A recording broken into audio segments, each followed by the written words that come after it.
بسم اللہ الرحمن الرحیم۔ ہمارے اصول فقہ کا سبجیکٹ چل رہا تھا، تو ہم نے لاسٹ ٹائم سے مصادر شریعت سورسز آف شریعہ کی بات شروع کی تھی۔ تو آج ہم نے قیاس کے پرنسپل کو ڈسکس کرنا ہے، یہ کیا ہے اور اس کا استعمال بھی ہم سیکھیں گے، اور اس پرنسپل کے حوالے سے جو فقہا کے اختلافات ہیں ان کو بھی ہم کچھ ڈسکس کریں گے۔ ہم نے بات شروع کی تھی مصادر شریعت کی۔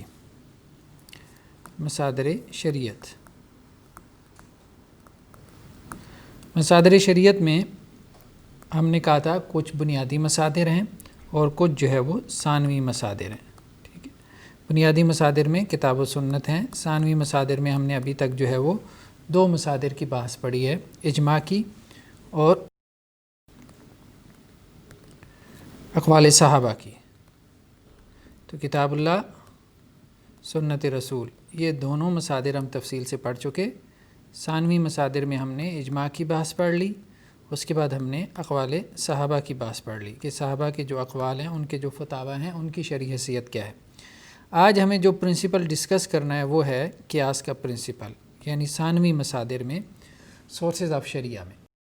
ابھی ہم یہ بحث پڑھ رہے ہیں کہ شریعہ یا شرعی حکم ہمیں کہاں پہ ملے گا۔ سب سے پہلے ہم نے ایک بحث ڈسکس کی تھی کہ شرعی حکم کیا ہے، ٹھیک۔ تو شرعی حکم کو ڈیفائن ہم نے کیا، اس سے متعلقہ جتنی اس سے ریلیٹڈ ڈسکشنز تھیں ان سب کو ہم نے کھول کے بیان کیا۔ اب ہم ڈسکس کر رہے ہیں کہ وہ شرعی حکم ہمیں کہاں ملے گا، کتاب اللہ میں، سنت رسول میں، اجماع میں، صحابہ کے اقوال میں۔ قیاس کے پرنسپل سے ہم اس شرعی حکم کو معلوم کریں گے۔ تو یہ اب بحث ہو رہی ہے۔ تو قیاس کا جو پرنسپل ہے، اس میں جو چیزیں سمجھنے والی ہیں، سب سے پہلے جو ہے وہ جب بھی ہم کسی پرنسپل کو بیان کریں گے تو سب سے پہلے ہم اس کا معنی اور مفہوم نقل کریں گے۔ تو قیاس عربی زبان کا لفظ ہے جس کا بنیادی معنی ہے ماپنا، ٹھیک ہے۔ یعنی جب آپ ایک چیز کو ماپتے ہیں تو کسی چیز کو ماپنے کے لیے کوئی نہ کوئی معیار استعمال ہوتا ہے، جیسے کپڑے کو ماپنے کے لیے گز یا میٹر استعمال ہوتا ہے، اسی طرح غلے اور اناج کو ماپنے کے لیے پرانے زمانے میں سا استعمال ہوتا تھا، یا آج کل کلو یا سیر کے باٹ استعمال ہوتے ہیں۔ تو اس کا بنیادی معنی ہے یا لغوی معنی ہے ماپنا، لنگوسٹک میننگ اس کے ہیں ماپنا۔ جہاں تک اس کا اصطلاحی معنی ہے، جسے ہم لٹریری میننگ کہتے ہیں، اصطلاحی معنی میں اس سے مراد یہ ہے کہ آپ شریعت میں ایک چیز کا حکم آ گیا اور ایک دوسری چیز ایسی ہے کہ جس کا شریعت میں حکم نہیں آیا ہے، تو جس کا شریعت میں حکم آ گیا ہے اس کی جو ریزمبلنس ہے وہ اس دوسری چیز کے ساتھ ہے کہ جس کا آپ شرعی حکم معلوم کرنا چاہ رہے ہیں۔ تو اس لیے آپ جس چیز کا شریعت میں حکم آ گیا ہے اس کے حکم کو آپ اس چیز کے اوپر لاگو کر دیتے ہیں کہ جس کا شریعت میں حکم نہیں آیا۔ مطلب بہت سادہ سی مثال ہے، مثال کے طور پہ شراب ہے، ٹھیک ہے۔ اب شراب ایک ایسی چیز ہے کہ جس کا شریعت میں حکم آ گیا ہے، ٹھیک ہے۔ اس کا حکم شریعت میں کیا ہے کہ شراب حرام ہے، ٹھیک ہے۔ اب ایک اور چیز ہے، مثال کے طور پہ چرس ہے، افیون ہے، بھنگ ہے، ٹھیک ہے، جتنی بھی ایسی ڈرگس کی نئی نئی صورتیں یا ڈرگس کی منشیات کی ایسی صورتیں کہ جن کا شریعت میں ہمیں کوئی واضح حکم نہیں ملتا، ٹھیک ہے۔ تو اب ان کا حکم کیا ہے؟ ان کا حکم ہمیں ظاہری بات ہے کتاب اللہ میں، سنت رسول میں واضح طور پہ صراحت سے نہیں ملتا، تو یہاں ہم قیاس کا پرنسپل استعمال کرتے ہیں۔ ہم یہ کہتے ہیں کہ ایک چیز کا حکم شریعت میں آ گیا اور وہ ہے شراب، ٹھیک ہے۔ وہ چیز اور اس کا حکم، ٹھیک ہے، یہ چیز ہے اور یہ اس کا حکم ہے، ٹھیک ہے۔ اب ایک دوسری چیز ہے، اس کا حکم جو ہے وہ شریعت میں نہیں آیا، اس کا حکم جو ہے وہ شریعت میں نہیں آیا، ٹھیک ہے، کہ اس کا حکم کیا ہے، ٹھیک ہے۔ تو ہم کیا کرتے ہیں، ہم یہ کہتے ہیں کہ ان دونوں چیزوں میں چونکہ مماثلت ہے، شراب میں اور چرس میں، شراب میں اور افیون میں، شراب میں اور بھنگ میں، ان دونوں میں کیا ہے، مماثلت ہے، کہ یہ ملتی جلتی چیزیں، ٹھیک ہے۔ تو ہم اسی پیمانے سے، یعنی یہ شراب کے بارے میں جو اللہ تعالیٰ نے ایک پیمانہ مقرر کیا ہے حرمت کا، اسی پیمانے سے ہم ان چیزوں کو بھی ماپ لیتے ہیں۔ دونوں میں کوئی وجہ ہوتی ہے جس وجہ سے ہم ماپتے ہیں، ٹھیک ہے۔ تو شراب کو شریعت نے جس پیمانے سے ناپا ہے، حرمت کے پیمانے سے، اسی پیمانے سے ہم چرس اور افیون اور بھنگ کو بھی ہم کیا کرتے ہیں، ہم ماپ لیتے ہیں اور ہم ان کے اوپر بھی حرام کا حکم لگا دیتے ہیں، ٹھیک۔ تو ہم یہ کہتے ہیں کہ چونکہ شراب کے اوپر شریعت نے حرمت کا حکم لگایا، تو شراب سے ملتی جلتی چیزیں جتنی بھی ہوں گی وہ بھی شریعت کی نظر میں کیا ہیں، حرام ٹھہریں گی، اسی پیمانے کی بنیاد پہ. اس کو ہم آگے چل کے مزید تفصیل سے جو ہے وہ کھولتے ہیں. ابھی فی الحال تو مقصد کیا ہے کہ قیاس کے پرنسپل کو سمجھنا کہ قیاس بیسیکلی کام کیسے کرتا ہے. دوسری جو اہم چیز ہے وہ ہے یعنی قیاس کے معنی اور مفہوم کے بعد اہم چیز کیا ہے؟ قیاس کی حجیت، کہ قیاس جو ہے وہ حجت ہے کہ نہیں ہے. قیاس جو ہے وہ کوئی دلیل بھی ہے کہ نہیں ہے. ہمیں کیسے معلوم ہوگا کہ یہ شرعی حکم معلوم کرنے کے لیے کوئی دلیل ہے؟ ٹھیک ہے، اس کا دلیل ہونا ہم کتاب و سنت سے کیسے ثابت کر سکتے ہیں؟ ٹھیک ہے، تو ایک تو یہ ہے کہ قیاس کی جو حجیت ہے اس کے جو دلائل ہیں وہ کیا ہیں، اور دوسرا یہ ہے کہ قیاس کی حجیت کے بارے میں فقہا کا اختلاف کیا ہے. یہ دو باتیں آ جائیں گی اس میں. تو ایک تو یہ ہے کہ قیاس جو ہے وہ ہمارے لیے حجت ہے، یعنی ایک دلیل ہے، یہ قرآن سے ثابت ہوتا ہے. دوسرا اس کا دلیل ہونا یعنی قیاس کا ایک پرنسپل ہونا، قیاس کا ایک سورس آف شریعہ ہونا، قیاس کا ایک مصدر شریعت ہونا، ماخذ شریعت ہونا، یہ سنت سے بھی ثابت ہے. اور تیسرا جو ہے یہ صحابہ کے اجماع سے بھی ثابت ہے. یہاں اجماع سے مراد صحابہ کا اجماع ہے. ٹھیک ہے، یہ صحابہ کے عمل سے بھی ثابت ہے. جہاں تک قرآن کی بات ہے تو قرآن میں وہ کون سی آیات ہیں کہ جن سے قیاس کا پرنسپل ثابت ہوتا ہے؟ تو مثال کے طور پہ اللہ عز و جل نے قرآن مجید میں قیاس کے پرنسپل سے کچھ چیزیں جو ہے وہ ثابت کی ہیں، اللہ عز و جل نے ثابت کی ہیں. تو اس سے معلوم ہوتا ہے کہ اللہ کی نظر میں قیاس کا پرنسپل جو ہے وہ ویلڈ ہے. جیسا مشرکین مکہ نے یہ اعتراض کیا تھا کہ ہم دوسری مرتبہ کیسے پیدا کریں گے، تو اللہ عز و جل نے کیا کہا؟ قل یحییھا الذی انشأھا اول مرہ. ٹھیک ہے، کہ ان کو زندہ کرے گا. قل یحییھا الذی انشأھا اول مرہ، کہ ان کو وہ زندہ کرے گا دوسری مرتبہ کہ جس نے ان کو پہلی مرتبہ پیدا کیا. تو گویا دوسری مرتبہ پیدا کرنے کو قیاس کیا گیا ہے پہلی مرتبہ پیدا کرنے پہ. یعنی مشرکین مکہ نے کہا کہ دوسری مرتبہ ہمیں کیسے زندہ کیا جائے گا، قبروں سے ہم کیسے کھڑے ہو جائیں گے جب کہ ہم گل سڑ کے ہڈیاں ہو جائیں گے. تو ان کو کہا گیا کہ پہلی مرتبہ کس نے پیدا کیا تھا، تو دوسری مرتبہ کو بھی پہلی مرتبہ پہ قیاس کر لو. اسی طرح فَاعْتَبِرُوا یا اُولِي الْأَبْصَارِ، قرآن مجید میں ہے فَاعْتَبِرُوا یا اُولِي الْأَبْصَارِ، تو کہا گیا کہ عبرت حاصل کرو اے وہ لوگوں جن کے اندر عقل ہے. یعنی پچھلی قوموں کے جب واقعات بیان کیے گئے کہ انہوں نے اپنے انبیاء کی، اپنے رسولوں کی مخالفت کی، تو اللہ تعالیٰ نے ان قوموں کے اوپر عذاب کا کوڑا برسایا. تو اب جن قوموں کی طرف کوئی نبی اور رسول بھیجا گیا تو ان کو کہا گیا کہ پچھلی قوموں کے حالات اور واقعات سے، ان کے انجام سے سبق سیکھو. ٹھیک ہے، کہ انہوں نے اللہ کی نافرمانی کی تھی، اللہ کے رسول کی نافرمانی کی تھی تو ان کے اوپر عذاب برسا. اسی طرح تم بھی اگر اللہ اور اس کے رسول کی نافرمانی کرو گے تو تمہارے اوپر بھی عذاب کا کوڑا برسے گا. یعنی یہاں پہ بھی ہمیں قیاس کا پرنسپل جو ہے وہ استعمال ہوتا نظر آتا ہے. اسی طرح سے قرآن مجید کی اور بہت ساری آیات ہیں کہ جن میں ہمیں قیاس کا پرنسپل استعمال ہوتا نظر آتا ہے. جہاں تک سنت کی بات ہے تو سنت میں ہم دیکھتے ہیں کہ رسول اللہ صلی اللہ علیہ وسلم نے کئی مقامات پہ قیاس کا پرنسپل جو ہے وہ بہت واضح انداز میں استعمال کیا. مثال کے طور پہ اللہ کے رسول کے پاس ایک خاتون آئی جس کا تعلق جو ہے وہ قبیلہ خصم سے تھا. اب وہ خاتون کہنے لگی کہ میرے جو والد صاحب ہیں وہ ان کے اوپر حج فرض ہو گیا تھا لیکن وہ حج نہیں کر سکے، وہ کسی وجہ سے لیٹ ہو گئے. تو اب وہ بیمار ہیں، بہت زیادہ بیمار ہیں، بلکہ معذور بھی ہیں، اب تو وہ حج کر ہی نہیں سکتے. لیکن پہلے بھلے چنگے تھے، جب بھلے چنگے تھے، حج کی استطاعت بھی رکھتے تھے تو حج تو ان کے اوپر فرض تھا، لہٰذا انہوں نے نہیں کیا. تو اب کیا میں ان کی طرف سے حج ادا کر سکتی ہوں؟ تو رسول اللہ صلی اللہ علیہ وسلم نے فرمایا کہ کیا اگر تمہارے والد پہ قرض ہوتا تو تم اپنے والد کا قرض ادا کرتی؟ تو انہوں نے کہا جی ہاں بالکل. تو رسول اللہ نے فرمایا ہاں تو پھر ان کی طرف سے حج ادا کرو، یعنی یہ بھی اللہ کا ایک قرض ہے.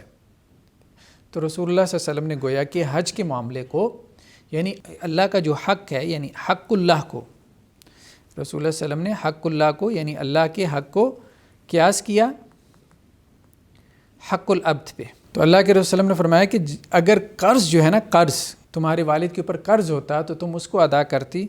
تو اسی طرح سے حج بھی کیا ہے؟ ایک قرض ہے، تمہارے والد کے اوپر ایک قرض ہے. چونکہ وہ بھلے چنگے تھے، صحت مند تھے، ان کے اوپر حج فرض ہو چکا تھا، انہوں نے حج نہیں ادا کیا، تو اب ان کے ذمے وہ حج باقی ہے، تو ان کی اولاد کو چاہیے کہ ان کی طرف سے ادا کریں، جیسا کہ ان کی اولاد اگر ان کے ذمے کوئی مالی قرض ہوتا تو اس کو ادا کرتی. اسی طرح سے رسول اللہ صلی اللہ علیہ وسلم کے پاس ایک بدو آیا اور کہنے لگا کہ اللہ کے رسول میرے جو بیٹا پیدا ہوا ہے وہ سیاہ رنگ کا ہے، سیاہ رنگ کا، یعنی اس بدو کا اپنا رنگ جو ہے وہ سیاہ نہیں تھا، اس کی بیوی کا رنگ بھی سیاہ نہیں تھا، اب جو بیٹا پیدا ہوا وہ سیاہ رنگ کا تھا، تو اس نے کہا اللہ کے رسول وہ میرا بیٹا نہیں۔ تو اللہ کے رسول نے پھر اس کو سمجھایا، کیسے سمجھایا؟ اسے کہا کہ بھئی تمہارے پاس اونٹ ہیں؟ کہنے لگا ہاں اونٹ ہیں۔ تو اللہ کے رسول نے کہا کیا رنگ ہے ان کا؟ تو اس نے کہا کہ جی میرے پاس جو اونٹ ہیں ان کا رنگ سرخ ہے۔ تو اللہ کے رسول نے کہا اچھا ان میں کوئی بھورے رنگ کا بھی ہے؟ بھورے رنگ کا بھی ہے؟ تو اس نے کہا جی ہاں بھورے رنگ کا بھی ہے۔ تو آپ صلی اللہ علیہ وسلم نے فرمایا کہ جب تیرے پاس سرخ اونٹ ہی تھے تو ان میں بھورے رنگ والا اونٹ کیسے آ گیا؟ تو وہ کہنے لگا کہ اللہ کے رسول کوئی اوپر سے کوئی رگ نکلی ہوگی، یعنی اوپر سے، جسے آج کل ہم جدید زبان میں کہتے ہیں کہ جی جو جینز ہیں وہ اوپر سے جو اینسیسٹرز کے جینز چلے آ رہے ہیں، تو وہ کوئی ڈی این اے جو ہے وہ اس میں کوئی ایسی کریکٹرسٹک ہوگی کہ جو آنے والی نسل میں جو ہے وہ ابھر آئی۔ تو اس نے کہا کہ اللہ کے رسول وہ کوئی اس کے جو اونٹ بھورے رنگ کا ہے اس کے آباء و اجداد میں کوئی بھورے رنگ کا ہوگا، تو اس لیے اس کی کوئی رگ نکل آئی ہے۔ تو رسول اللہ صلی اللہ علیہ وسلم نے پھر یہی کہا کہ تمہارا جو بیٹا ہے تو تمہارے آباء و اجداد میں سے ہو سکتا ہے کوئی سیاہ رنگ کا ہو، تو یہ امکان ہے کہ اس کی کوئی رگ ابھر آئی ہو، تو تم اس کے اپنے بیٹے ہونے کا انکار نہ کرو، یعنی اپنی بیوی پہ تہمت نہ لگاؤ کہ اس نے تمہارے گھر میں کوئی کسی اور کا بیٹا جو ہے وہ تمہاری طرف اس کی نسبت کر دیے۔ تو رسول اللہ صلی اللہ علیہ وسلم نے یہاں قیاس کے پرنسپل کے ذریعے اس کو یہ بات سمجھانے کی کوشش کی۔ اسی طرح صحابہ کرام کے اعمال میں ہم دیکھتے ہیں ان کے طرز عمل میں کہ صحابہ کرام نے بہت سارے مسائل کے اندر جو ہے وہ قیاس کے پرنسپل سے کام لیا۔ مثال کے طور پہ شرابی کی جو حد ہے،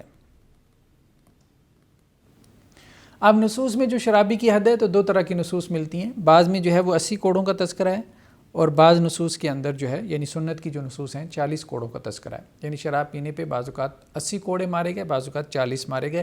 اس لیے فقہا میں اختلاف ہو گیا، کچھ کے نزدیک اس کی حد 80 کوڑے ہے، کچھ کے نزدیک جو ہے وہ 40 کوڑے بھی ہے۔ لیکن صحابہ کرام کے سامنے جب یہ معاملہ پیش ہوا تو صحابہ کرام میں سے حضرت علی رضی اللہ تعالیٰ عنہ نے حضرت عمر رضی اللہ عنہ کو یہ مشورہ دیا کہ دیکھیں اگر ہم نے ان دونوں میں سے کسی ایک کو اختیار کرنا ہے تو ہمیں 80 کوڑے کو اختیار کرنا چاہیے۔ اس کی وجہ کیا ہے؟ اس کی وجہ یہ ہے کہ حضرت علی رضی اللہ تعالیٰ عنہ نے شراب کو یعنی شراب کی حد کو انہوں نے قیاس کیا حد قذف پہ۔ حد قذف یعنی کسی کے اوپر تہمت لگانا۔ اب یہ وہ حد ہے کہ جس کا ذکر قرآن میں آیا ہے، اور وہ کیا ہے؟ وہ 80 کوڑے ہے کہ جب کوئی شرابی شراب پیے گا تو اب غل غپاڑا کرے گا، گالم گلوچ کرے گا، اپنے سینسز میں نہیں رہے گا۔ جب اپنے سینسز میں نہیں رہے گا تو کسی کے اوپر تہمت بھی لگا دے گا، ٹھیک ہے؟ تو جب کسی کے اوپر تہمت لگا دے گا اس حالت میں تو اس کی حد کیا؟ حد قذف ہے۔ تو عام طور پہ انسان جب سینسز میں نہیں رہتا تو دوسرے کے بارے میں غلط باتیں کرتا ہے، ایسی تہمت لگانے والی باتیں کرتا ہے، بہتان لگاتا ہے دوسروں کے اوپر، تو اس وقت اس کے لیے کیا حد ہے؟ وہ حد قذف ہے۔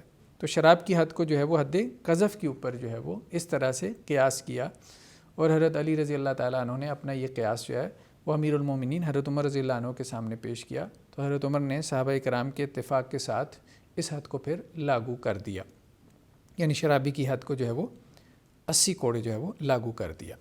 اور جہاں تک فقہا کا اس بارے میں اختلاف ہے کہ یعنی فقہا کا کیا اختلاف ہے قیاس کے پرنسپل کے بارے میں، ایک تو یہ بحث ہو گئی نا کہ قیاس کا پرنسپل جو ہے وہ سنت سے ثابت ہے، قیاس کا پرنسپل قرآن سے ثابت ہے، قیاس کا پرنسپل صحابہ کے طرز عمل سے، صحابہ کے عمل سے یا صحابہ کے اجماع سے ثابت ہے۔ پھر یہ ہے کہ فقہا میں کیا اختلاف ہے قیاس کے پرنسپل کے حوالے سے، فقہا اس کو سورس آف شریعہ مانتے ہیں کہ نہیں مانتے۔ تو قیاس کے پرنسپل کے حوالے سے 3 رویے ہمیں ملتے ہیں فقہا کے اندر۔ ایک رویہ جسے ہم افراد کا رویہ کہہ سکتے ہیں، ٹھیک ہے، یعنی قیاس کے پرنسپل کو ضرورت سے زیادہ استعمال کیا گیا، قیاس کے پرنسپل کو ضرورت سے زیادہ اہمیت دی گئی۔ دوسرا رویہ کیا ہے؟ تفرید کا، یعنی قیاس کے پرنسپل کو جو اہمیت دینی چاہیے تھی وہ اہمیت نہیں دی گئی، ٹھیک ہے۔ اور تیسرا اعتدال کا رویہ، ٹھیک ہے۔ افراد کا جو رویہ ہے یہ ہمیں احناف کے ہاں ملتا ہے، فقہائے احناف میں ہمیں ملتا ہے، ٹھیک ہے۔ اعتدال کا رویہ ہمیں ملتا ہے مالکیہ میں، شوافے میں اور حنابلہ میں، یعنی جمہور فقہا جنہیں آپ کہہ سکتے ہیں۔ اور تفرید کا رویہ ہمیں ملتا ہے ظواہر میں، اہل الظواہر جنہیں ظواہر بھی کہتے ہیں، اہل الظاہر بھی کہتے ہیں، ٹھیک ہے، یا ظاہریہ بھی کہتے ہیں، ظاہریہ اسکول آف تھاٹ، ٹھیک ہے، جو داؤد بن علی ظاہری کی طرف منسوب ہیں، یعنی ان کے جو بانی تھے وہ داؤد بن علی تھے، ٹھیک ہے۔ داؤد بن علی کے بعد جو دوسرے بڑے امام ہیں ابن حزم، جنہوں نے ظاہری جو اسکول آف تھاٹ تھا اس کو بہت پروان چڑھایا۔ احناف کے ہاں ویسے تو ٹھیک ہے، احناف نے قیاس کا پرنسپل لیا ہے، قیاس کا پرنسپل استعمال کرنا چاہیے، لیکن ان کے ہاں جو افراد پیدا ہوا ہے، یعنی جو غلوف پیدا ہوا ہے قیاس کے پرنسپل کو لینے کے حوالے سے، وہ دو طرح سے ہے۔ ایک تو فقہ تقدیری کے نام سے، یعنی فقہ تقدیری کا مطلب یہ ہے کہ ایک باقاعدہ جو ہے وہ فقہ مرتب کی گئی یا مسائل کا ایک انبار تھا کہ جس میں آپ سپوزیشن کے پرنسپل کے تحت چلتے چلتے سوالات کے جوابات دے رہے تھے، یعنی آپ سپوز کر رہے تھے، یا ہمارے جو فقہا تھے، فقہائے احناف، وہ یہ کہتے تھے اگر یہ ہو جائے تو پھر اس کا کیا جواب ہوگا، اگر یہ مسئلہ پیش آ جائے، یعنی مسئلہ کسی کو پیش نہیں آیا یا مسئلہ کسی نے پوچھا نہیں ہے، لیکن وہ سپوز کرتے تھے کہ اگر یہ ہو جائے وہ ہو جائے تو اس کا کیا جواب ہوگا، اور پھر اس کا جواب دیتے تھے اور اس کے اوپر کتابیں مرتب ہوتی تھیں، اور اس طرح سے فقہ تقدیری کے نام سے یعنی فقہ کا ایک بہت بڑا ذخیرہ جو ہے وہ ہمارے پاس آ گیا۔ اب اس میں بعض لوگوں کا کہنا یہ ہے کہ دیکھیں یہ تو بڑی جو ہے وہ بظاہر ایسی بات ہے کہ جی جو مسائل آپ کو پیش ہی نہیں آئے تو آپ ان کا حل جو ہے وہ لوگوں کے سامنے رکھ رہے ہیں، تو گویا کہ آپ کی مستقبل کے اوپر کتنی گہری نظر ہے، آپ تو اتنے ویژنری آدمی ہیں۔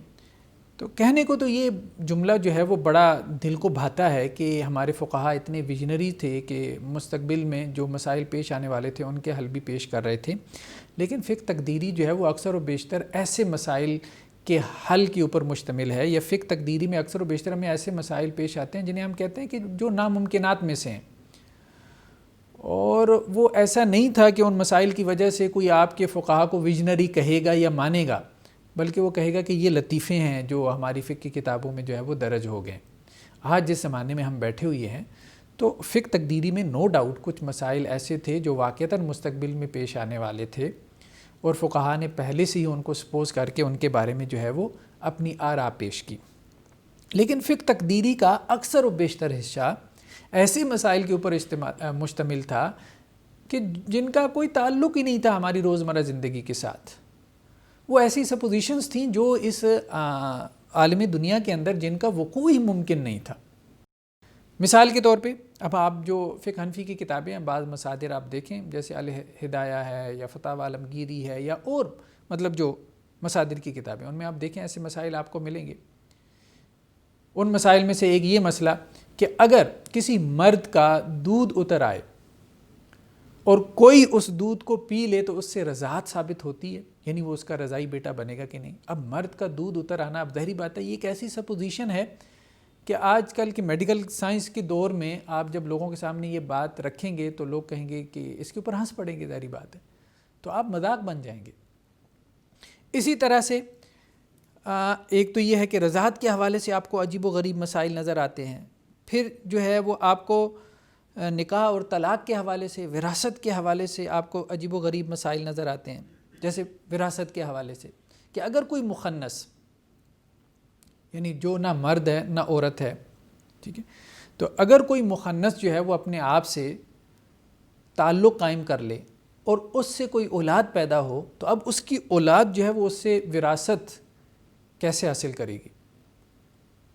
اس کے باپ ہونے کے اعتبار سے یا اس کی ماں ہونے کے اعتبار سے یا دونوں کے اعتبار سے؟ اب یہ ایسے مسائل تھے کہ جن کی کوئی نظیر، جن کی کوئی مثال ہمیں دنیا میں نہیں ملتی تھی اور نہ ہی یہ پیش آنے والے تھے۔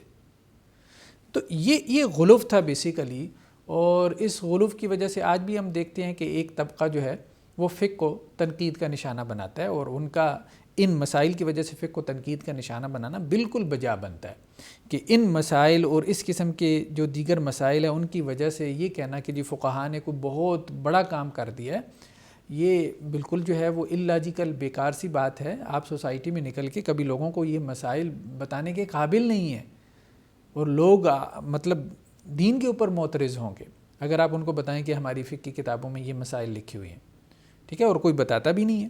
تو اس لیے یہ ماننا پڑے گا کہ یہ غلو کا کام ہوا ہے, یہ غلو کا کام ہوا ہے, یعنی قیاس کے پرنسپل کو جو ہے وہ ضرورت سے زیادہ استعمال کیا گیا. اس کی وجہ یہ ہے کہ یہ جو کہتے ہیں جن کا موقف جو ہے وہ معتدل ہے, جیسے امام شافعی یہ کہتے ہیں کہ قیاس جو ہے نا وہ ایک ضرورت ہے. اسی طرح سے امام احمد بن حنبل نے بھی یہی نقطہ نظر اختیار کیا امام شافعی سے. پھر اس کے بعد جو ہے وہ امام ابن تیمیہ بھی اسی طرف گئے. تو قیاس جو ہے یہ کہتے ہیں یہ ایک ضرورت ہے,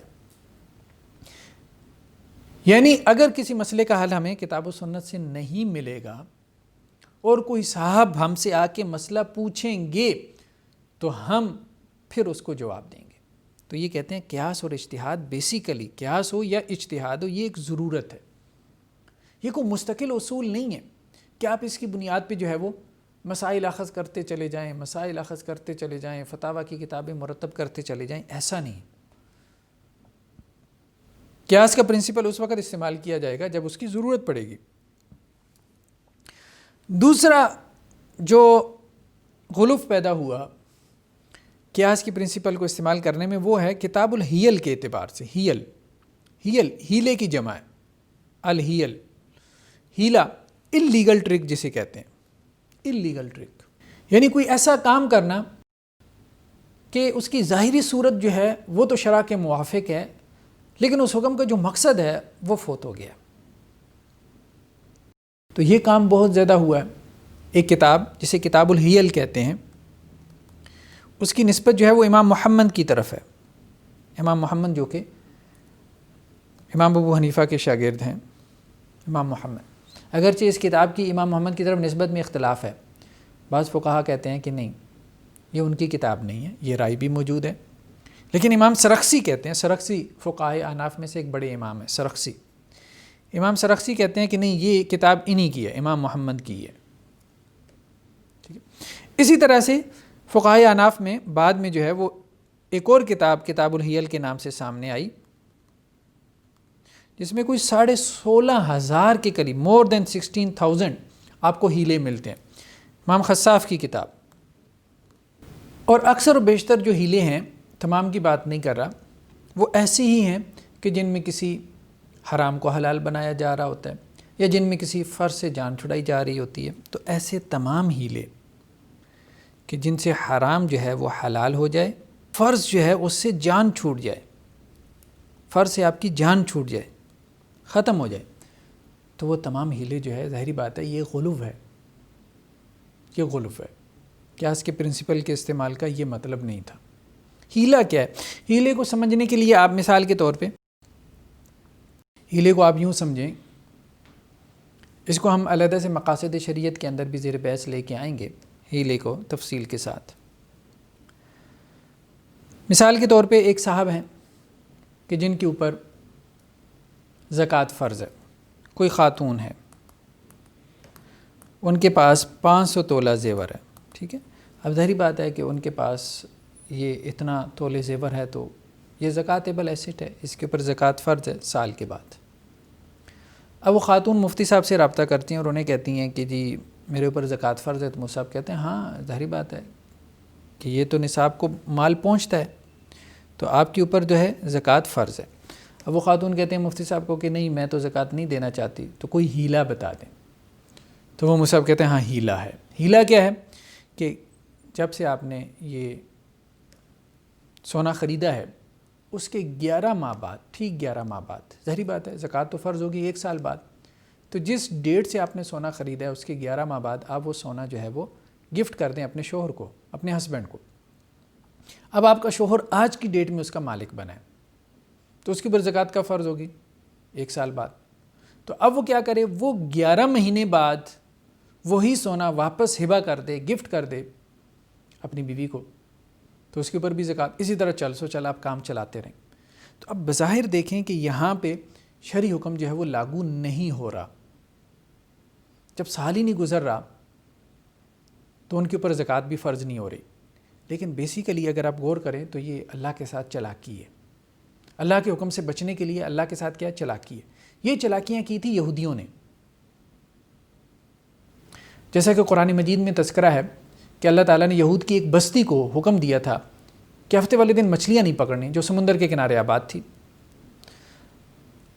اب اللہ نے ان کی آزمائش یہ کی کہ ہفتے والے دن جو ہے وہ مچھلیاں کنارے پہ آ جاتی تھیں، سمندر کے سطح سے منہ نکال کے ان کو چڑھاتی تھیں.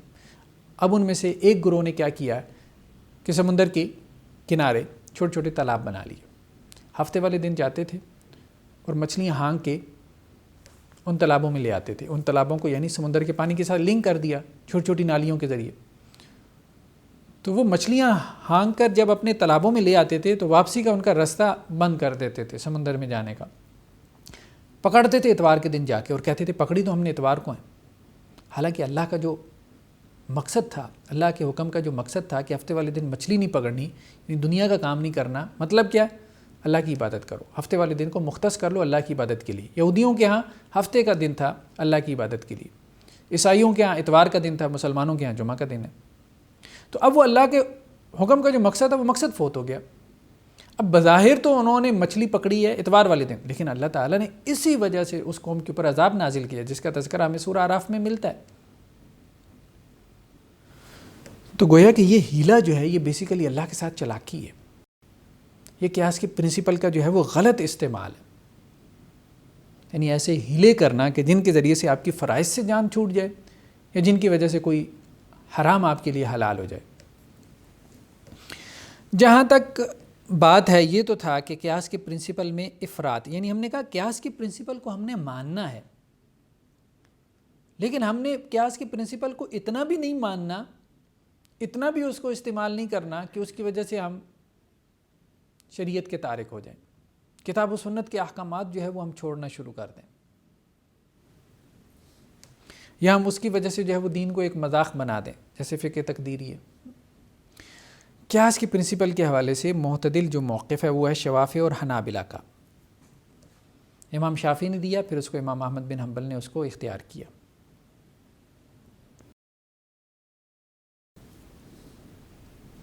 مالکیہ میں البتہ جو ہے وہ دونوں قسم کے رجحانات ملتے ہیں. کچھ رجحان ان میں ایسا ہے کہ جو احناف کی طرف نکل جاتا ہے، کچھ رجحان ان میں سے ایسا ہے جو حنابلہ کی طرف چلا جاتا ہے، جیسے مصلحت وغیرہ کا استعمال ہے. تو یہ ہم انشاءاللہ سے آگے چل کے تھوڑا تھوڑا اس کو کھولتے رہیں گے. امام شافعی نے اصل میں یہ بات کی کہ دیکھیں جیسے تیمم ہے، تیمم جو ہے وہ بیسیکلی ایک مجبوری ہے. تیمم اس وقت جائز ہے جب آپ کو پانی نہ ملے. جب تک پانی موجود ہے اس وقت تک جو ہے وہ آپ وضو کریں گے، پانی سے وضو کریں گے.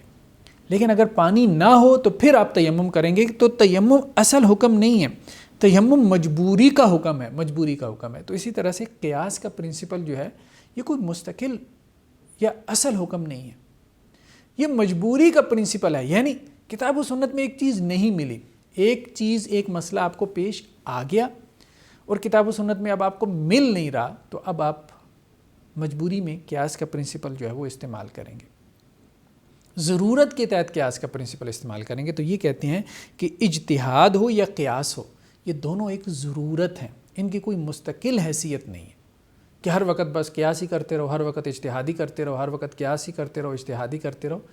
یہ ٹھیک نہیں ہے، یہ رویہ ٹھیک نہیں ہے. یہ احناف کے ہاں پیدا ہوا تھا، متقدمین احناف میں، کہ بلا وجہ قیاس کرتے رہو، بلا وجہ اجتہاد کرتے رہو. تو یہ گویا کہ وہ رویہ ہے جسے ہم یہ کہہ سکتے ہیں کہ یہ متقدمین احناف کا، جسے آج کل میں ماڈرنسٹ اپروچ کہتے ہیں. ماڈرنسٹ اپروچ آج کل کے احناف میں یہ اپروچ نہیں ہے. آج کل کے احناف میں، متاخرین احناف میں یہ اپروچ نہیں ہے. ان کی اپروچ جو ہے وہ روایتی اپروچ ہے. یہ بات درست ہے، ان کے ہاں احتیاط غالب ہے. اسی طرح سے جو شوافی اور حنابلہ کی اپروچ تھی یہ وہ تھی جسے ہم روایت پسند اپروچ کہہ سکتے ہیں، روایت، ٹریڈیشنلسٹ، جو یہ کہتے تھے کہ ضرورت کے تحت اجتہاد ہوگا. تیسری جو اپروچ ہمیں نظر آتی ہے قیاس کے پرنسپل میں وہ اہل الظاہر کی ہے، خاص طور پہ ابن حزم. ابن حزم ظاہری نے قیاس کے پرنسپل کا انکار کر دیا، بالکل نہیں مانا ہی نہیں. یعنی یہ وہ ہیں کہ جو حد سے زیادہ مان رہے ہیں، یہ وہ ہیں کہ جو مان ہی نہیں رہے، قیاس کی پرنسپل کو مان ہی نہیں رہے۔ تو امام ابن حزم ظاہری نے اپنی کتاب میں الاحکام فی اصول الاحکام، ان کی کتاب ہے اصول فقہ پہ الاحکام، جس کا ہم نے تذکرہ بھی کیا تھا، تو اس میں انہوں نے تفصیل سے بحث کیا اور قیاس کے پرنسپل کا رد کیا، بلکہ وہ تو کہتے ہیں کہ سب سے پہلے قیاس جو ہے وہ ابلیس نے کیا، کہ جب اللہ تعالیٰ نے اس سے کہا کہ آدم کو تم نے سجدہ کیوں نہیں کیا جبکہ میں نے تمہیں حکم دیا تھا، تو اس نے کیا بات کہی تھی کہ آپ نے آدم کو جو ہے وہ مٹی سے پیدا کیا، مجھے آگ سے پیدا کیا۔ تو اس نے قیاس کا پرنسپل استعمال کیا کہ آگ کا کام جو ہے وہ اوپر جانا ہے، مٹی کا کام نیچے آنا ہے، تو میں اعلیٰ ہوں، عرفہ ہوں، اور آدم جو ہے وہ مجھ سے چھوٹا ہے، تو بڑا چھوٹے کو کیسے سجدہ کرے۔ اس طرح سے انہوں نے اور بہت ساری مثالیں بیان کی ہیں۔ تو وہ قیاس کے پرنسپل کو نہیں مانتے، لیکن جب وہ قیاس کے پرنسپل کا انکار کرتے ہیں تو پھر وہ ایک پورا فکری نظام دیتے ہیں، نظام استدلال دیتے ہیں، کہ جس کے ذریعے وہ کیا کرتے ہیں، شرعی حکم اخذ کرتے ہیں کتاب و سنت سے۔ اب اگر کوئی حکم واضح طور پہ کتاب و سنت میں نہیں ہے، مثال کے طور پہ بھینس جو ہے وہ اس کی قربانی جائز ہے کہ نہیں، یا بھینس حلال ہے کہ نہیں، اب یہ چیز کتاب و سنت میں واضح طور پہ موجود نہیں ہے، تو آپ اس کا حکم کیسے جاری کریں گے اگر آپ قیاس کا پرنسپل استعمال نہیں کریں گے؟ جو لوگ قیاس کا پرنسپل استعمال کرتے ہیں تو وہ بھینس کو قیاس کرتے ہیں گائے کے اوپر۔ تو جب آپ قیاس کا پرنسپل استعمال نہیں کریں گے تو پھر آپ کیسے اس کی حلت و حرمت کی بحث کریں گے؟ تو امام ابن حزم نے پھر اس کا پورا ایک نظام استدلال دیا ہے، پورا ایک اصولی نظام دیا ہے، لیکن اس اصولی نظام میں ہمیں دونوں جگہ، مطلب اس رویے میں بھی ہمیں، یعنی یہ جو تفرید کا رویہ ہے، اس میں بھی ہمیں ایسی چیزیں نظر آتی ہیں کہ جس سے لگتا ہے کہ قیاس کے پرنسپل کا انکار کر کے آپ ایک دوسری انتہا پہ چلے گئے، اس رویے میں بھی اور اس میں بھی، دونوں جگہ ہمیں نظر آتا ہے۔ یہاں پہ تو یہ رویہ پیدا ہوا، مثال کے طور پہ امام ابن حزم ظاہری یہ کہتے ہیں کہ اگر کوئی شخص جو ہے وہ کھڑے پانی میں پیشاب کرے، کھڑے پانی میں پیشاب کرنا، تو یہ تو کیا ہے، یہ منع ہے، کیونکہ حدیث میں منع کیا گیا کہ کھڑے پانی میں پیشاب نہ کرو، اس سے وہ کیا ہو جائے گا، نجس ہو جائے گا۔ لیکن اگر کوئی شخص جو ہے وہ ایک ڈول کے اندر پیشاب کرے اور وہ ڈول بھر کے پیشاب کا کھڑے پانی میں ڈال دے، تو وہ کہتے ہیں یہ پانی نجس نہیں ہوگا، کیونکہ حدیث میں اس سے منع نہیں کیا گیا۔ تو گویا ان کی جو فتاوی ہمیں نظر آتا، ہر جگہ نہیں ہے، مطلب ہر جگہ ایسا نہیں ہے، فقہ ظاہری جو ہے وہ ساری ایسی کہ ایسی نہیں ہے کہ ہمیں مذاق اور لطیفہ معلوم ہو، لیکن ہم کہہ رہے ہیں کہ کہیں کہیں عجیب و غریب قسم کے احکامات پھر ہمیں نظر آتے ہیں، جیسے یہاں فقہ حنفی میں نظر آتے ہیں، اسی طرح فقہ ظاہری میں بھی ہمیں عجیب و غریب قسم کے کچھ مسائل نظر آتے ہیں۔ وہاں پہ بھی سارے، ظاہری بات ہے کہ ایسے احکامات نہیں ہیں فقہ حنفی کے کہ جو ہمیں مذاق معلوم ہو، ہم یہ نہیں کہہ رہے، فقہ حنفی کا بھی اکثر و بیشتر حصہ بہت معقول معلوم ہوتا ہے، اسی طرح سے فقہ ظاہری کا بھی اکثر و بیشتر حصہ بہت گہرائی ہے، فقہ ظاہری میں بھی بہت گہرائی آپ کو نظر آتی ہے۔ اس لیے تو مولانا انور شاہ کشمیری، حالانکہ وہ حنفی ہیں، یعنی دیکھیں کہ وہ قیاس کے پرنسپل میں کہاں کھڑے ہیں حنفی ہونے کی وجہ سے، وہ یہ کہتے ہیں کہ جس لائبریری میں المحلہ نہ ہو، محلہ جو ہے، المحلہ امام ابن حزم ظاہری کی کتاب ہے فقہ پہ، تو وہ کہتے ہیں وہ لائبریری کہلانے کے مستحق نہیں ہے۔ تو یہ ایک جلیل القدر جو ہے وہ محدث العصر نے، جو فقہائے احناف کے محدث العصر ہیں، ان کا یہ بیان ہے۔ اسی طرح سے ابن حزم ظاہری جو ہیں، مثال کے طور پہ جب وہ قیاس کے پرنسپل کا انکار کرتے ہیں تو ہم یہ کہہ رہے ہیں کہ پھر کچھ بے اعتدالیاں نظر ہمیں آتی ہیں، کچھ بے اعتدالیاں نظر آتی ہیں کہ آپ راہ اعتدال سے ہٹ گئے اس کا انکار کر کے۔ مثال کے طور پہ وہ یہ کہتے ہیں کہ اگر گھی جو ہے وہ سیال ہو، جسے ہم آئل کہتے ہیں، گھی جو ہے وہ آئل کی صورت میں ہو، مائع صورت میں، لیکوڈ صورت میں ہو، اور اس میں کتا، سور کچھ بھی گر جائے تو وہ نجس نہیں ہوتا۔ لیکن اگر گھی جو ہے وہ ٹھوس صورت میں موجود ہو، جیسے عام گھی ہوتا ہے ہمارے ہاں، جس کو ہم گھی کہتے ہیں، وہ ٹھوس صورت میں ہوتا ہے، اس میں اگر کوئی چوہا گر جائے تو آپ کیا کریں، گھی کا وہ حصہ اور وہ چوہا نکال کے باہر پھینک دیں، باقی کو استعمال کر لیں، کیونکہ یہ حدیث میں آیا ہے۔ لیکن سیال کے بارے میں کوئی حدیث نہیں ہے، تو اس لیے اگر اس میں کوئی کتا سور بھی گر جائے تو وہ ناپاک نہیں ہوگا۔ تو یہ ہم دیکھ رہے ہیں کہ کیسی کیسی بے اعتدالی جو ہے وہ ہمیں نظر آ رہی ہے۔ دوسری طرف یہاں پہ ہم دیکھتے ہیں کہ بہت ساری صحیح روایات وہ کیا کرتے ہیں؟ انکار کر دیتے ہیں. کیا کہتے ہیں؟ خلاف للاصول. وہ کہتے ہیں یہ روایت جو ہے نا وہ ہمیں قبول نہیں ہے.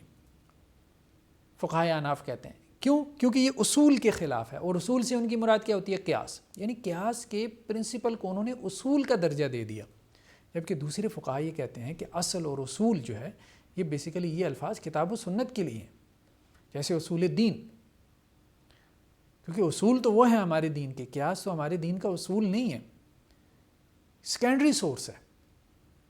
اصل سے مراد کیا ہے؟ Primary sources. تو اصول دین دو ہی ہیں، کتاب اللہ، سنت رسول. اس کے بعد جو ہیں وہ کیا ہیں؟ وہ مصادر شریعت ہیں، ماخذ شریعت ہیں، وہ سیکنڈری سورسز ہیں. تو احناف یہ کہتے ہیں بہت ساری حدیثوں کا انکار کر دیتے ہیں، اس کو خلاف للاصول کہہ کے. تو بہرحال یہ افراط و تفرید جو ہے وہ پیدا ہوا ہے، ہم کہہ رہے ہیں قیاس کے پرنسپل کے حوالے سے. تو خلاصہ اس کا یہ ہے کہ قیاس کا پرنسپل، قیاس ایک مصدر شریعت ہے، قیاس کا پرنسپل ہم استعمال کریں گے لیکن افراط و تفرید سے بچتے ہوئے. اگلی جو بحث ہے وہ ہے ارکان قیاس. ارکان قیاس، تو ارکان قیاس جو ہے وہ 4 ہیں: اصل، فرع، حکم اور علت. قیاس کا پرنسپل ان 4 چیزوں کے اوپر کھڑا ہے. اصل سے مراد وہ چیز ہے کہ جس کا حکم نصوص میں ہے. مثال کے طور پہ پہلے جو ہم نے مثال پیش کی تھی شراب ہے، یہ اصل ہے، یعنی وہ چیز جس کا حکم نص میں آ گیا. حکم کیا ہے؟ جو حکم اس چیز کا نص میں آیا ہے، اس چیز کا جو حکم نص میں آیا ہے کہ یہ حلال ہے، حرام ہے، مکروہ ہے، جو بھی حکم ہے، فرض ہے، واجب ہے، ٹھیک ہے، مباح ہے. تو یہاں پہ حکم کیا ہے؟ حرام. اصل جس کا حکم کتاب و سنت میں آ گیا. حکم جو اس اصل کا حکم آیا ہے کتاب و سنت میں، اس مسئلے میں وہ حرمت کا حکم ہے. فرع وہ چیز ہے جس کا حکم آپ معلوم کرنا چاہ رہے ہیں، جس کا حکم آپ کو کتاب و سنت میں نہیں مل رہا. مثال کے طور پہ ہم اس مسئلے میں کہتے ہیں کہ جی وہ چیز کیا ہے؟ وہ ہے چرس، افیون یا بھنگ. اس کا ہم حکم جو ہے وہ معلوم کرنا چاہ رہے ہیں، یہ فرع ہے. اور علت سے مراد وہ کامن چیز ہے، ٹھیک ہے، وہ مشترک وصف ہے جو ان دونوں میں پایا جائے. ٹھیک ہے، مشترک وصف، اس کو ہم علت کو آگے چل کے مزید کھولتے ہیں کہ علت کیا ہوتی ہے. تو ابھی آسان الفاظ میں سمجھنے کے لیے کہ وہ مشترک وصف جو دونوں جگہ پایا جاتا ہے، وہ وصف کیا ہے؟ شراب میں فقہاء نے غور کیا کہ شراب کو اللہ نے کیوں حرام قرار دیا. شراب کو اللہ نے کیوں حرام قرار دیا؟ تو انہوں نے کہا کہ جی شراب کو اللہ نے حرام قرار دیا ہے نشہ کی وجہ سے. اس میں ایک وصف ہے جس کو ہم کہتے ہیں نشہ، اس کی وجہ سے اللہ نے اس کو حرام قرار دیا. دیکھیں کتاب اللہ میں شراب کا حکم آ گیا کہ شراب کیا ہے؟ حرام ہے. حرام کیوں ہے یہ چیز فقہاء نے معلوم کی. تو انہوں نے جب کیوں پہ غور کیا تو ان کے بعد سامنے یہ بات آئی کہ نشے کی وجہ سے اللہ نے شراب کو حرام قرار دیا. تو اب انہوں نے کہا کہ یہ نشہ جو ہے وہ کہاں کہاں پایا جاتا ہے؟ تو انہوں نے کہا یہ نشہ یہاں پہ بھی پایا جاتا ہے. شراب ایک وصف کی وجہ سے حرام ہوئی، وہ وصف ایک اور جگہ پہ بھی پایا جا رہا ہے، تو شراب کا حکم آپ کیا کرو؟ اس پہ بھی ٹرانسفر کر دو. تو یہ جو علت ہے، یہ جو مشترک وصف ہے، یہ نشہ ہے. ٹھیک ہے، تو علت سے مراد، یعنی علت ویسے تو قاص کو کہتے ہیں نا، وجہ، جس وجہ سے آپ وہ حکم ٹرانسفر کریں گے، یعنی اصل کا حکم آپ فرع میں ٹرانسفر کریں گے، اصل کا حکم آپ فرع میں ٹرانسفر کریں گے کسی وجہ سے. ٹھیک ہے، وہ وجہ وہ کامن جو ہے وہ مشترک وصف ہے جو دونوں میں ہمیں پایا معلوم مل رہا ہے، یعنی اصل میں بھی مل رہا ہے اور فرع میں بھی مل رہا ہے، جس وجہ سے ہم اصل کا حکم فرع میں جو ہے وہ ٹرانسفر کر رہے ہیں. ٹھیک، تو ارکان قیاس جو ہیں وہ 4 ہیں: اصل، فرع، حکم اور علت. اب اس میں ایک بحث یہ پیدا ہوئی کہ اصل جو ہے، اصل ایک تو یہ ہے کہ کتاب اللہ میں ہو سکتی ہے، دوسرا سنت رسول میں. اس کے اوپر تو اتفاق ہے، یہ بھی متفق علیہ، یہ بھی متفق. تیسرا کیا؟ صحابہ کے فتاوی، عمل اہل مدینہ یا صحابہ کے فتاوی جو ہے وہ اصل بن جاتے ہیں. لیکن صحابہ کے فتاویٰ بھی بیسیکلی کیا ہیں؟ ان کا اجتہاد ہے، ان کا قیاس ہے. تو اس کا مطلب یہ ہے کہ ان کے نزدیک صحابہ کے قیاسات جو ہے وہ اصل بن جاتے ہیں. لیکن صحیح بات یہ ہے کہ اصل جو ہے وہ کتاب اللہ اور سنت رسول، یعنی کتاب اللہ اور سنت رسول ہی دو ایسی چیزیں ہیں کہ جن کے احکامات کو ہم جرنلائز کر سکتے ہیں. اور جرنلائزیشن جو ہے یہ کتاب اللہ اور سنت رسول صلی اللہ علیہ وسلم کا خاصہ ہے، اور کسی کے اجتہادات کا یہ خاصہ نہیں ہے کہ ان کو جرنلائز کیا جائے، کہ اس کے اجتہادات کو پھر نظیر اور پریسیڈنٹ اور اصل بنا کے پھر اس کے اوپر مزید کچھ چیزوں کو حلال یا حرام یا مکروہ یا سنت قرار دیا جائے. اگلی جو بحث ہے وہ ہے علت کی شرائط. اور قیاس کے پرنسپل میں یہ گہری ترین بحث ہے، بلکہ اصول فقہ کی گہری ترین بحثوں میں سے ایک بحث یہ والی ہے، علت کی شرائط کی، کہ کیسے معلوم ہوگا کہ یہ علت ہے. مثال کے طور پہ دیکھیں، شراب کیا ہے؟ حرام ہے. ٹھیک ہے، شراب کو حرام کیوں قرار دیا گیا؟ ٹھیک ہے، اب شراب میں مختلف اوصاف ہیں، مثال کے طور پہ شراب کیا مائع ہے، لیکوڈ ہے. مثال کے طور پہ شراب کا ایک رنگ ہے، ایک کلر ہے. ٹھیک ہے، مثال کے طور پہ شراب کی ایک بو ہے. مثال کے طور پہ شراب میں نشہ ہے. تو شراب میں یہ تمام اوصاف ہیں، لیکن ان اوصاف میں سے کس وصف کی وجہ سے وہ حرام ہے؟ کس وجہ؟ کیا شراب مائع ہونے کی وجہ سے حرام ہے، رنگ کی وجہ سے حرام ہوئی ہے، اپنی بو کی وجہ سے حرام ہوئی ہے، یا نشہ کی وجہ سے حرام ہوئی ہے؟ تو علت کیا ہے؟ یعنی وہ کون سا وصف ہوگا، یعنی وہ جو چیز جس کے اوپر حکم لگایا گیا، اس میں 20 وصف ہوں گے نا اس چیز میں. ان 20 اوصاف میں سے اس کا کون سا وصف ہوگا جس کو ہم کہیں گے کہ وہ اس کے حرمت کی وجہ ہے، ریزن ہے، اس کے حرام ہونے کی اصل وجہ ہے، تاکہ اس وجہ کو ہم آگے ٹرانسفر کر سکیں نا. تو علت کی شرائط کیا ہیں؟ علت کی بیسیکلی جو ہے وہ 3 شرائط ہیں، بعض نے 4 کہی ہیں. پہلی شرط کیا ہے؟ کہ وہ ظاہر وصف ہو. علت کیا ہے؟ ظاہر وصف ہو. ظاہر وصف ہونے کا مطلب یہ ہے کہ علت ایک ایسی چیز ہو کہ جس کا حواس 5 سے ادراک ہو سکے، 5 سینسز سے اس کا ادراک ہو سکے. علت ایسی چیز ہونی چاہیے. دوسرا کیا ہے؟ کہ علت جو ہے وہ منضبط وصف ہو. ہم نے کہا تھا نا کہ جو چیز حرام ہے تو اس چیز میں کوئی وصف ہوگا نا جو وصف علت بنے گا. تو وہ وصف کون سا وصف ہوگا؟ اس وصف کی ہم شرائط ڈسکس کر رہے ہیں کہ وہ وصف جو علت بننے کی صلاحیت رکھتا ہے، جیسے شراب کے مسئلے میں مائع ہونے کا وصف ہے، یا اسی طرح سے جو ہے وہ اس کی بو کا یا اس کے کلر کا یا اس کے نشہ ہونے کا جو وصف ہے، ان میں سے کون سا وصف ہے جو علت ہونا کوالیفائی کر سکتے ہیں.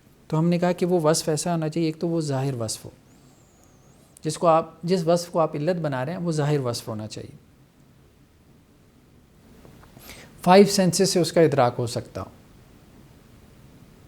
علت خفیہ وصف نہیں ہوتا کہ جس تک کوئی پہنچ ہی نہ پائے. جب وہ کوئی ایسا ہڈن وصف ہوگا کہ جس تک کوئی پہنچ ہی نہ پائے اپنے 5 سینسز کے ذریعے سے، تو ظاہری بات ہے کہ پھر حکم آپ کیسے ٹرانسفر کریں گے، دوسروں کو آپ کیسے قیاس کا پرنسپل سمجھائیں گے؟ تو وہ ایک ظاہر وصف ہوگا. دوسرا وہ منضبط وصف ہوگا، یعنی حالات اور اشخاص کے اعتبار سے وہ وصف تبدیل نہیں ہوگا. جسے کہتے ہیں نا، ایک چیز ہوتی ہے ریلیٹو، حالات کے اعتبار سے، اشخاص کے اعتبار سے وہ چیز بدلتی رہتی ہے. تو علت کا جو وصف ہوگا وہ ریلیٹو وصف نہیں ہوگا، وہ منضبط وصف ہوگا. انضباط سے اس میں آپ کو باقاعدگی ملے گی. تیسرا کیا ہے؟ وہ ایک مناسب وصف ہو. مناسبت یعنی وہ وصف ایسا ہو کہ اس وصف میں اور حکم میں کوئی مناسبت ہو، عقلی مناسبت. یعنی آپ یہ کہہ سکیں کہ ہاں یہ ایسا وصف ہے کہ جس کی وجہ سے اس کا یہی حکم ہونا چاہیے، یہ بات، اس کو کہتے ہیں کہ وہ مناسب وصف ہو. اور چوتھی ایک چیز بیان کی جاتی ہے علت کی شرائط میں، لیکن بیسیکلی یہ قیاس کی شرائط میں سے ہے، کہ وہ متعدی وصف ہو. وہ وصف کیا ہے؟ متعدی ہونا چاہیے. اگر وہ وصف متعدی نہیں ہے تو پھر قیاس نہیں ہو سکتا. تو بعض اس کو علت کی شرائط میں بیان کر دیتے ہیں، بعض اس کو جو ہے وہ قیاس کی شرائط میں بیان کر دیتے ہیں. ظاہر وصف، مثال کے طور پہ چھوٹی بچی جو ہے اس کا جو ولی ہے، اس کا جو سرپرست ہے، وہ اس کے مالی معاملات کو دیکھے گا. چھوٹی بچی کے مالی معاملات کو اس کا سرپرست دیکھے گا. جیسے صغر، یعنی ہم یوں کہہ سکتے ہیں صغر چھوٹا ہونا، صغر چھوٹا ہونا ایک ایسا وصف ہے جو ولایت میں معتبر ہے. یعنی چھوٹا ہونا ایک ایسا وصف ہے جس کی وجہ سے ہم کہہ سکتے ہیں کہ جی کسی کو اس کا ولی ہونا چاہیے. تو شریعت نے مال میں اس کا اعتبار کیا ہے، مال میں اس کا اعتبار کیا ہے، مال میں، اور کہا ہے کہ جو یتیم بچی ہے، یتیم بچی، اس کا مال جو ہے وہ جو بھی اس کا والی ہے، جو بھی اس کا ولی ہے، وہ اس کا جو سرپرست ہے، گارڈین ہے، وہ اس کے اوپر خرچ کرے گا. اسی کو ہم قیاس کرتے ہیں نکاح کے اوپر، کہ نکاح میں بھی جو صغر ہے، صغر چھوٹا ہونا، یہ ایک مناسب وصف ہے کس کے لیے؟ ولایت کے لیے. شریعت نے چھوٹا ہونا جو ہے اس کا اعتبار کیا ہے کہ اس کا کوئی ولی مقرر کیا جائے مالی مسائل میں. تو نکاح کے مسائل میں بھی اگر کسی چھوٹے کا نکاح کرنا ہوگا تو وہ خود نہیں کر سکے گا بلکہ اس کا کوئی ولی کرے گا. یہ ہے مناسبت. شراب میں جیسے ہم نے کہا، شراب میں کیا ہے وصف ہے؟ نشہ. اب نشہ ایک ظاہر وصف ہے، چھوٹا ہونا ایک ظاہر وصف ہے. حواس خمسہ سے اس کا ادراک کیا جا سکتا ہے. نشہ جس کے اوپر طاری ہوتا ہے، نظر آتا ہے کہ یہ ایڈکٹڈ پرسن ہے، ایک ظاہر وصف ہے. تو علت وہ وصف بن سکتا ہے کہ جو ظاہر وصف ہو، جس کا 5 سینسز سے ادراک ہو سکے. جیسے چھوٹا ہونا یہ علت بن سکتا ہے.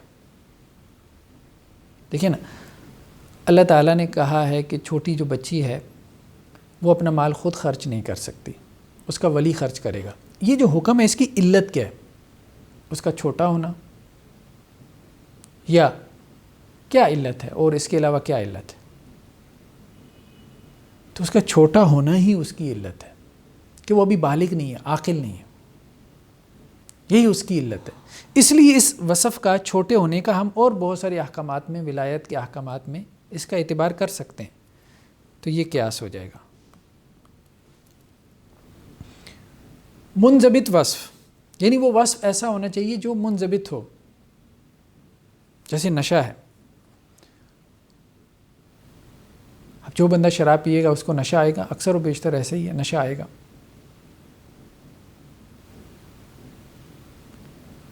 قیاس کے جو پرنسپل میں ہم 100% کی طرف نہیں جاتے، اکثر و بیشتر کی طرف 70, 80, 90% میں اگر اس وصف کی وجہ سے وہ حکم پیدا ہو رہا ہو تو ٹھیک ہے،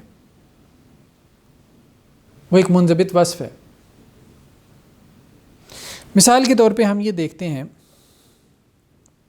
اس کو ہم ایک جدید مثال سے سمجھتے ہیں. ٹریفک لائٹ پر رکنا، ٹریفک لائٹ پر رکنا، یا ہم یوں کہہ سکتے ہیں لال بتی پر رکنا. اب لال بتی جو ہے یہ ایک وصف ہے، یہ ایک وجہ ہے، رکنا حکم ہے. لال بتی دیکھو تو رک جاؤ، جب لال بتی ہوگی تو آپ کو رکنا پڑے گا. تو یہ ایک ظاہر وصف ہے اور یہ ایک منضبط وصف ہے. ایک آدمی یہ کہتا ہے کہ بیسیکلی لال بتی میں جو رکنے کا حکم ہے وہ اس وجہ سے ہے کہ ایکسیڈنٹ نہ ہو، اور یہ بات درست ہے. ٹریفک کے قوانین ایکسیڈنٹ سے، حادثوں سے بچانے کے لیے بنائے گئے ہیں. تو حادثہ نہ ہونا، ہم نے کہا نا مناسب وصف ہو وہ اس کے لیے. تو لال بتی جو ہے یہ ایک ظاہر وصف ہے، حواس خمسہ سے اس کا ادراک ہو رہا ہے. ایک منضبط وصف ہے. دنیا میں جہاں جہاں ریڈ لائٹ جلے گی لوگ رک جائیں گے، پوری دنیا میں. یعنی وہ اس کو آپ ریگولیٹ کر سکتے ہیں نا، ریگولرائز کر سکتے ہیں اس وصف کی بنیاد پہ. آپ قانون سازی کر سکتے ہیں، لیجسلیشن کر سکتے ہیں. وہ ایک ایسا وصف ہے، اس کو کہہ رہے ہیں منضبط وصف. تیسرا یہ کہ وہ مناسب وصف ہو. اب لال بتی جو ہے اس پہ جو رکنا ہے بظاہر تو کوئی مناسبت نہیں ہے، لیکن پیچھے مناسبت کیا ہے؟ اس کی حکم کے ساتھ مناسبت کیا ہے؟ ایکسیڈنٹ سے بچنا. تو یہ بات سمجھ میں آتی ہے، یہ ہے اس کا مناسب ہونا. اور چوتھا جو ہے وہ اس کا پھر متعدی ہونا ہے. اب جہاں تک نشے کی بات ہے تو نشے میں دیکھیں وہ ایک ظاہر وصف ہے، جو بندہ ایڈکشن میں ہوگا نظر آئے گا۔ دوسرا یہ کہ وہ منضبط وصف ہے، جو شراب پیے گا اس کو نشہ آئے گا۔ شراب کو حرام قرار دینے کے لیے نشہ کو بنیاد بنانا ایک مناسب وصف ہے۔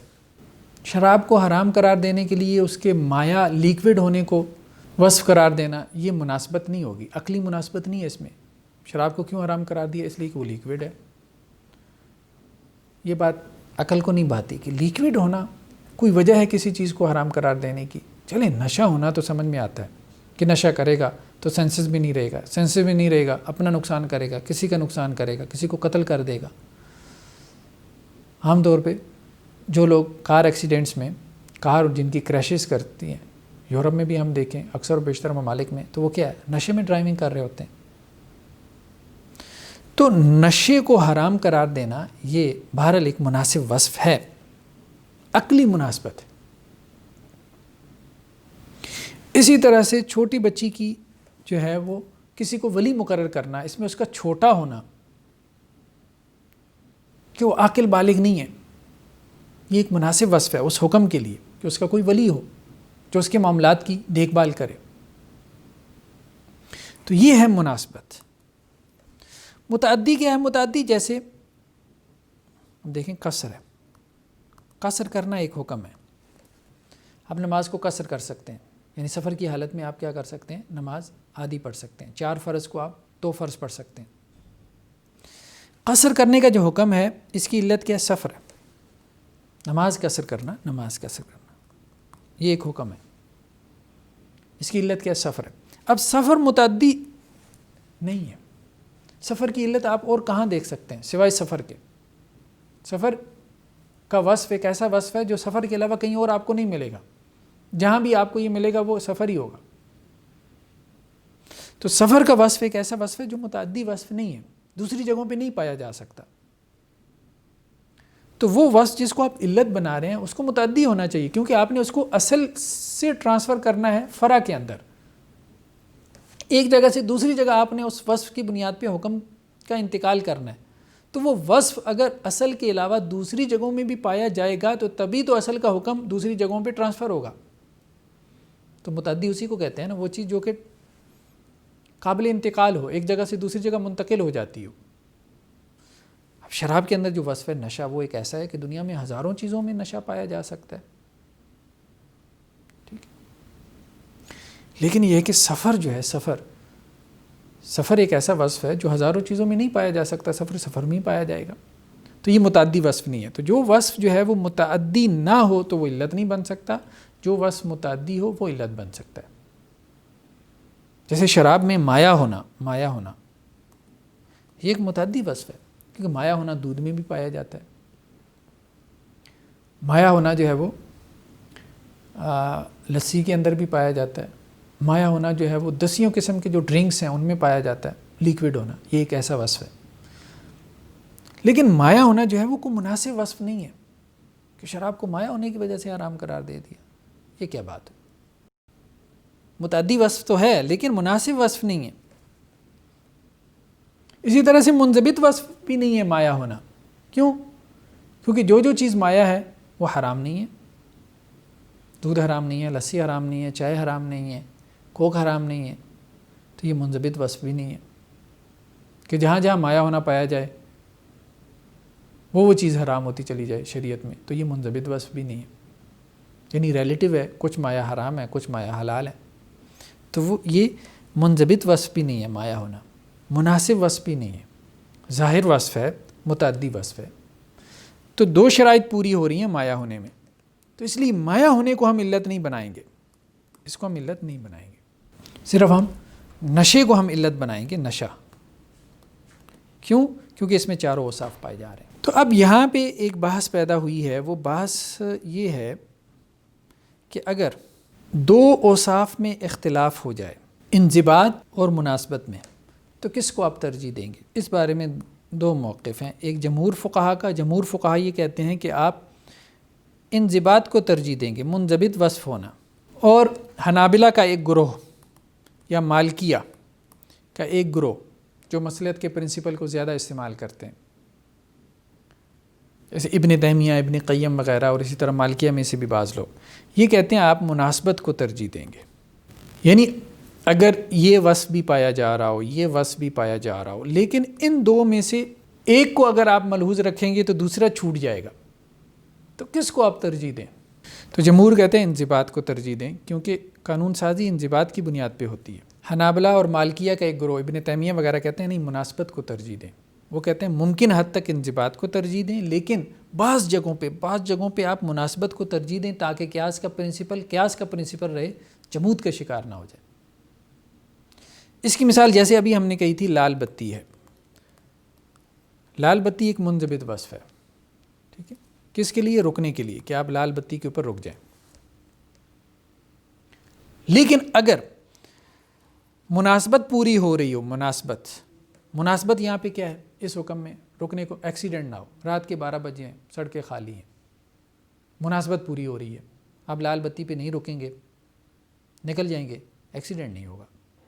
تو کیا آپ مناسبت پوری، یعنی وہ مقصد، وہ آبجیکٹو جو اس حکم کا ہے، ظاہر بات ہے اس حکم کا آبجیکٹو تو یہ مناسبت نہیں ہوتا ہے، تو اگر وہ آبجیکٹو پورا ہو رہا ہو اور آپ انضباط کو ترک کر دیں، انضباط کو آپ چھوڑ دیں،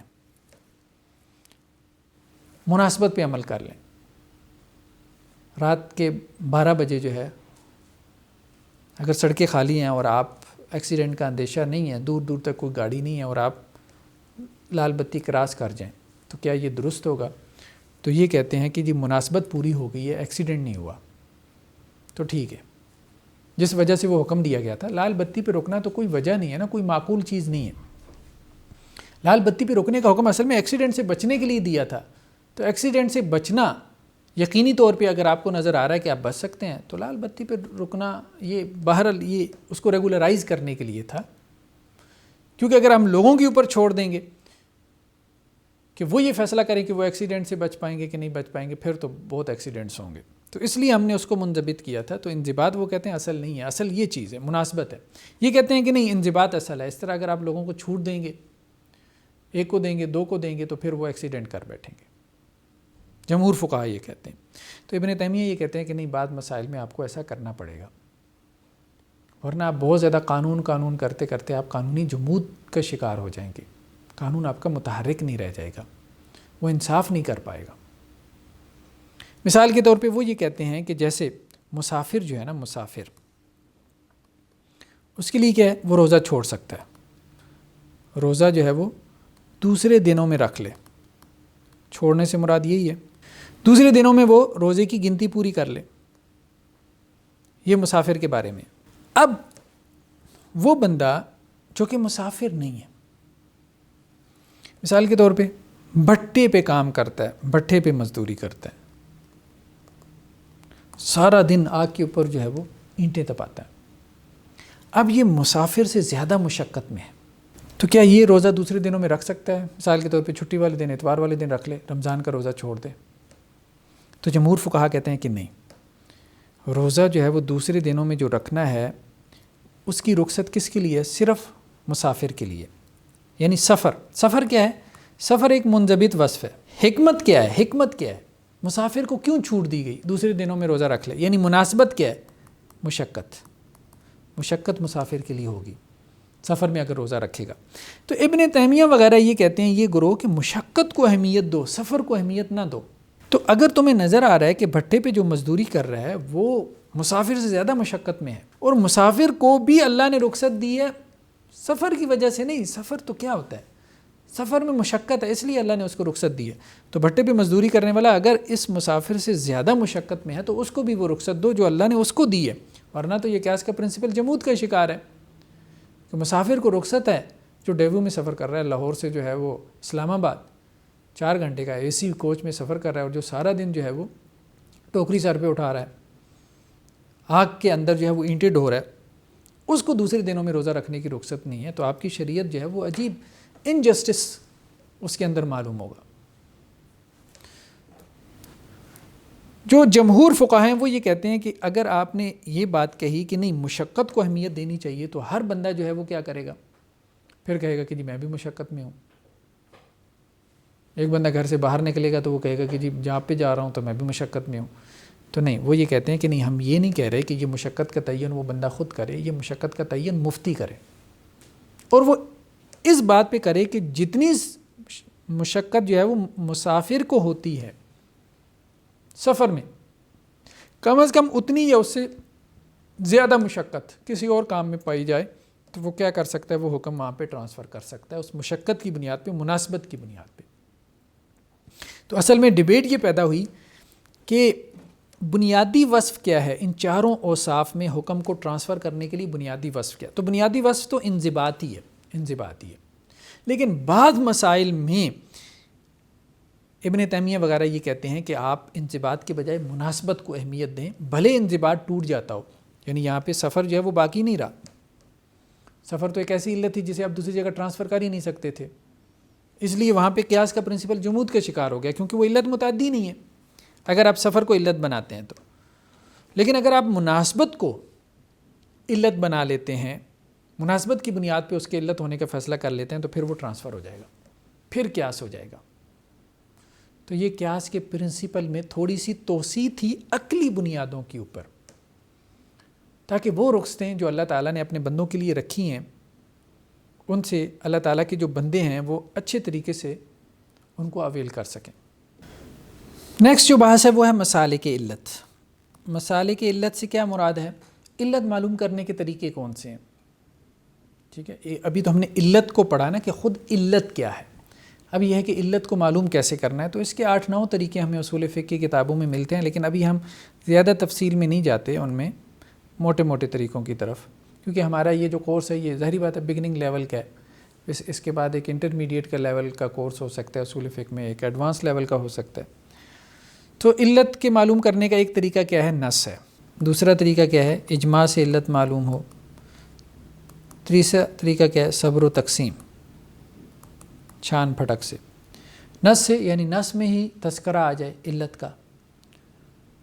والسارق والسارقۃ فاقطعوا ایدیہما، ٹھیک ہے، ہاتھ کاٹنا یہ حکم ہے، اس کی علت کیا ہے؟ چوری. نص میں اس کا تذکرہ آ گیا، ایک حکم بھی نص میں آ گیا، حکم بھی نص میں آ گیا، ٹھیک ہے، اور حکم کی علت بھی نص میں آ گئی. تو علت کا تذکرہ خود نص میں آ جاتا ہے. بعض اوقات علت جو ہے وہ ہمیں اجماع سے معلوم ہوتی ہے. مثال کے طور پہ اللاتی بھائی جو ہے وہ 3 قسم کے ہیں بھائی. ایک بھائی وہ ہوتا ہے جس کو کہتے ہیں حقیقی بھائی، یعنی جن کے ماں باپ دونوں ایک ہوں، ٹھیک ہے. ایک وہ ہے جن کو اللاتی بھائی کہتے ہیں، یعنی جن کا باپ ایک ہو. ایک وہ ہے جن کو اخیافی بھائی کہتے ہیں، یعنی جن کی ماں ایک ہو، ٹھیک ہے. یہ 3 قسم کے بھائی ہیں. تو اب فقہا کا اس بات کے اوپر اجماع ہے کہ یہ جو حقیقی بھائی ہے اس کو ترجیح حاصل ہے کس پہ؟ اللاتی بھائی پہ، وراثت کے مسائل میں. ٹھیک ہے، حقیقی بھائی کو ترجیح دی جائے گی اللاتی بھائی کے اوپر. ظاہری بات ہے کہ حقیقی بھائی جو ہے اس کی 2 نسبتیں ہیں، اس کی 1 نسبت ہے.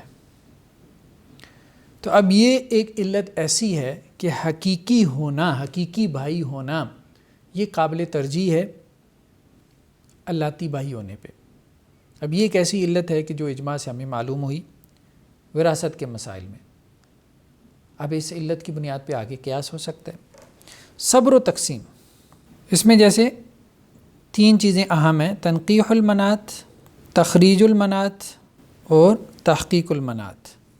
منات علت کو کہتے ہیں، ٹھیک ہے. منات اس چیز کو کہتے ہیں جیسے کھونٹی ہوتی ہے جس کے اوپر کسی چیز کو لٹکایا جائے. تو علت بھی ایک کھونٹی کی مانند ہے نا، جس کے گرد وہ پورا حکم گھوم رہا ہوتا ہے. تنقیح المنات یعنی منات علت کی چھان پھٹک کرنا، چھان پھٹک کر کے علت معلوم کرنا. جیسے یہ مثال میں پہلے یہ بات گزر چکی، شراب ہے، شراب میں بہت سارے اوصاف ہیں، ٹھیک ہے. تو ایک مجتہد کیا کرتا ہے، وہ پہلے یہ سوچتا ہے اچھا شراب مایا ہے، تو مایا ہونا کیا اس کے حرام ہونے کی وجہ ہے؟ نہیں، یہ وجہ نہیں ہے. پھر وہ کیا کرتا ہے، وہ کہتا ہے اچھا شراب کا ایک رنگ ہے، تو کیا اس رنگ کی وجہ سے یہ حرام ہے؟ وہ کہتا ہے نہیں. اچھا اس کی ایک بو ہے، کیا بو کی وجہ سے حرام ہے؟ نہیں، ٹھیک ہے. اچھا اس میں نشہ ہے، کیا نشہ کی وجہ سے حرام ہے؟ ہاں. تو یہ چھان پھٹک کر رہا ہے، تنقیح المنات. یعنی جو علت ہے اس کے جو اوصاف ہیں ان کی چھان پھٹک کرنا تاکہ آپ صحیح وصف تک پہنچ سکیں کہ اس وصف کی وجہ سے یہ چیز کیا ہے، یہ حرام ہوئی ہے. ٹھیک، اس کو کہتے ہیں تنقیح المنات، یعنی علت، کسی وصف کو علت بنانے کے لیے اوصاف کی چھان پھٹک کرنا، مختلف اوصاف کی چھان پھٹک کرنا. دوسری کیا چیز ہے؟ تخریج المنات، یعنی علت نکالنا. علت جو ہے وہ نص میں موجود نہیں ہے، علت جو ہے وہ ہمیں اجماع سے معلوم نہیں ہوئی، علت جو ہے اس کا ذکر صراحت سے نہیں ہے، اشارتاً بھی نہیں ہے، اشارتاً بھی نہیں ہے، صراحتاً بھی نہیں ہے، اشارتاً بھی نہیں ہے اس کا ذکر. اب مجتہد نے اس کی علت نکالنی ہے. ٹھیک، یہ معلوم کرنا ہے کہ یہ کیوں حرام ہے یا یہ کیوں ممنوع ہے. مثال کے طور پہ جیسے قصاص ہے، قصاص کا حکم ہے. ٹھیک ہے، قصاص کا حکم ہے، یہ حکم ہے، اس کی علت کیا ہے؟ قتل عمد. ٹھیک ہے، بظاہر اس کی علت یہ ہے نا، قتل عمد، جان بوجھ کے قتل کرنا. اب قتل عمد کا تعین کیسے ہوگا؟ آلہ قتل سے. اگر آلہ قتل ایسا ہے کہ جس سے کوئی شخص قتل ہو جاتا ہو تو ہم کہیں گے کہ اس نے اس کو انٹینشلی کل کرنے کی کوشش کی ہے. قتل عمد کہتے ہیں انٹینشلی، یعنی قصاص اس کے لیے ہے نا جو کسی کو انٹینشلی کل کرے. اگر ایکسیڈنٹلی آپ کسی کو مار دیتے ہیں تو پھر قصاص نہیں ہے، پھر دیت ہے. ٹھیک ہے، اور دیت کیا ہے؟ 100 اونٹ ہے یا اس کے برابر رقم ہے. تو قصاص کے حکم کے لیے پیچھے علت کیا ہے؟ قتل عمد. اور قتل عمد جو ہے کیسے تعین ہوگا کہ اس نے اس کو انٹینشلی کل کیا ہے؟ کوئی صاحب عدالت میں کورٹ میں جا کے کہتے ہیں کہ نہیں میں نے تو اس کو، میری انٹینشن نہیں تھی. اب وہ قصاص سے بچنے کے لیے کہ میرے اوپر دیت پڑ جائے، وہ کہتا ہے انٹینشن نہیں تھی. تو اب کورٹ یا قاضی کیا کرے گا؟ وہ یہ دیکھیں گے آلہ قتل کیا ہے. اگر اس نے اس سے پسٹل پہ گولی چلائی ہے تو یہ آلہ قتل یہ بتاتا ہے کہ اس کو قتل کرنے کی نیت تھی. اگر اس نے اس کے سر پہ ڈنڈا مارا ہے تو یہ آلہ قتل یہ بتاتا ہے کہ نہیں، اس کو امکان ہے، پاسبلٹی ہے کہ قتل کرنے کی نیت نہ ہو. تو آلہ قتل جو ہے نا، اس کی بنیاد پہ آپ کیا کریں گے؟ آپ یہ فیصلہ کریں گے کہ اس نے قتل عمد کا ارتکاب کیا ہے کہ نہیں، اس نے اس کو انٹینشلی کل کیا ہے کہ نہیں کیا. پھر آلہ قتل میں بھی مزید اس تفصیل میں جائیں گے. مثال کے طور پہ اس نے اس کے دماغ کے اس حصے پہ ڈنڈا مارا ہے کہ جہاں مارنے سے، چوٹ لگنے سے موت واقع ہو جاتی ہے، اور انٹینشلی مارا ہے. اور ایک یہ ہے کہ اس نے پسٹل سے گولی اس کے پاؤں پہ چلائی ہے، لیکن یہ ہے کہ اس کو کہیں اور لگ گئی، یا پاؤں پہ لگنے کی وجہ سے اتنی زیادہ بلیڈنگ ہو گئی کہ اس کی موت واقع ہو گئی. تو یہ سب چیزیں سامنے رکھتے ہوئے جو ہے وہ ایک قاضی یہ فیصلہ کرے گا. یہ ہے تخریج المنات، علت کو نکالنا. ایک ہے تحقیق المنات. یہ دونوں چیزیں کیا ہیں؟ یہ ہیں علت کو نکالنا. یہ کیا ہے؟ علت کی اپلیکیشن ہے. یعنی ایک آپ نے علت کو نکال لیا اور پھر اس کے بعد کیا ہے؟ اب آپ نے اس علت کی اپلیکیشن بھی کرنی ہے. تو اجتہاد دو چیزوں کا نام ہے نا، ایک ہے حکم شرعی کو معلوم کرنا، ٹھیک ہے، حکم شرعی کو نکالنا کتاب و سنت سے، اور دوسرا اس کی تطبیق کرنا. یہ تطبیق بہت اہم ہے، اس کی اپلیکیشن کرنا. اللہ کا حکم صرف معلوم نہیں کر لیا، اس کو اپلائی بھی کرنا ہے نا، سوسائٹی میں اس کی اپلیکیشن کرنی ہے. یہ تحقیق المنات ہے. یعنی آپ نے نکال لیا کہ شراب کی حرمت جو ہے وہ کیا ہے، اس کی وجہ کیا ہے؟ نشہ ہے. یہ علت نکال لی. اب یہ علت کہاں کہاں پائی جاتی ہے، یہ نشہ کہاں کہاں پایا جاتا ہے؟ شراب جتنا نشہ، تاکہ وہ چیز بھی حرام قرار پائے. تو یہ ہے اس کی تطبیق، تحقیق المنات، یعنی ثابت کرنا اس منات کو. اور اس کے لیے ضروری ہے کہ آپ کے پاس جو ہے وہ شرعی علوم ہو، اور اس کے لیے ضروری ہے کہ آپ کے پاس واقعاتی علوم ہو، دنیاوی علوم ہو.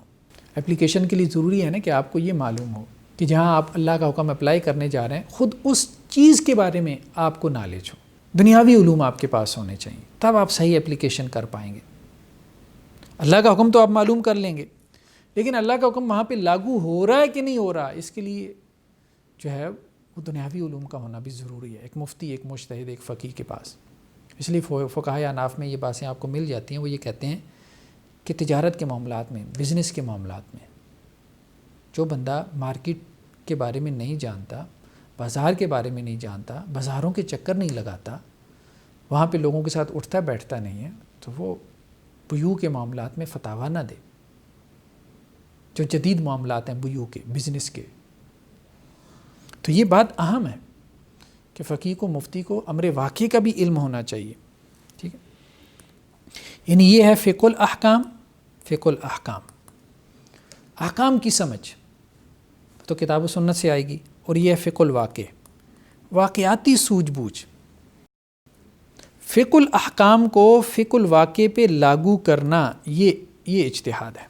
پہلے تو آپ نے سمجھنا ہے کتاب و سنت کو، پھر اس سمجھ کو آپ نے لاگو کرنا ہے سوسائٹی کے اوپر، تو سوسائٹی کی بھی تو سمجھ ہونی چاہیے نا جہاں پہ اس کو لاگو کرنا ہے۔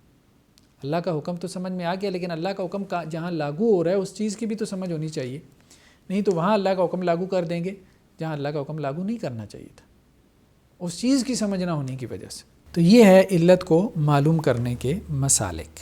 ایک آخری بحث، بس کچھ چند ایک اصطلاحات کے ساتھ ہم اس کو تھوڑا سا سمیٹتے ہیں، ورنہ تو قیاس کی بحث جو ہے وہ بہت لمبی چوڑی ہے۔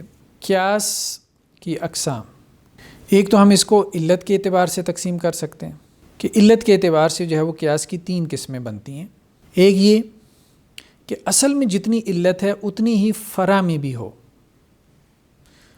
اور ایک یہ کہ اصل میں جتنی علت ہے فرع میں اس سے زیادہ ہو، یعنی علت کی بنیاد پہ علت جو ہے وہ فرع میں کیا ہو، فرع میں زیادہ ہو۔ اس کو کہتے ہیں قیاس اولا۔ قیاس اولا کہتے ہیں ماں باپ کو اف کہنے سے منع کیا گیا، اس لیے کہ اس میں ان کی لیے تکلیف ہے، اذیت ہے، تو ماں باپ کو گالی دینا بھی منع ہے۔ کیوں؟ کیونکہ اس میں ان کے لیے زیادہ اذیت ہے۔ اب گالی دینا فرع ہے، اف کہنا یہ قرآن سے ہے کہ اف نہیں کہنا، یہ اصل ہے۔ ماں باپ کو گالی نہیں دینی، یہ اس کی فرع ہے۔ تو وہ علت جو اف کہنے میں ہے وہ اصل میں ہے، وہ فرع میں زیادہ ہے، تو اس لیے فرع میں وہ حکم ثابت ہوگا جو اصل کا حکم ہے۔ دوسرا یہ ہے کہ وہ علت جو ہے وہ فرع میں برابر ہو، جتنی اصل میں ہے اتنی فرع میں ہو، تو وہ اصل کا حکم اس میں ثابت ہو جائے گا، یہاں پہ بھی ثابت ہوگا، یہاں پہ بھی ثابت ہوگا۔ تیسری صورت یہ ہے کہ وہ حکم فرع میں کیا ہو، کم ہو، تو پھر یہاں وہ حکم ثابت نہیں ہوگا۔ مثال کے طور پہ شراب میں کیا ہے، نشہ ہے۔ اب نشہ کی علت چرس میں، افیون میں تو شراب کے جیسی ہے، اس لیے حکم ثابت ہو گیا۔ بعض ڈرگز ایسی ہیں کہ جہاں نشہ کی علت شراب سے زیادہ ہے، وہاں بھی حکم ثابت ہو گیا۔ لیکن کچھ چیزیں ایسی ہیں جیسے سگریٹ ہے، اب سگریٹ میں نشہ کی علت شراب کے جیسی نہیں ہے، تو اس لیے یہاں پہ شراب والا حکم ثابت نہیں ہوگا، نشہ کی وجہ سے ثابت نہیں ہوگا۔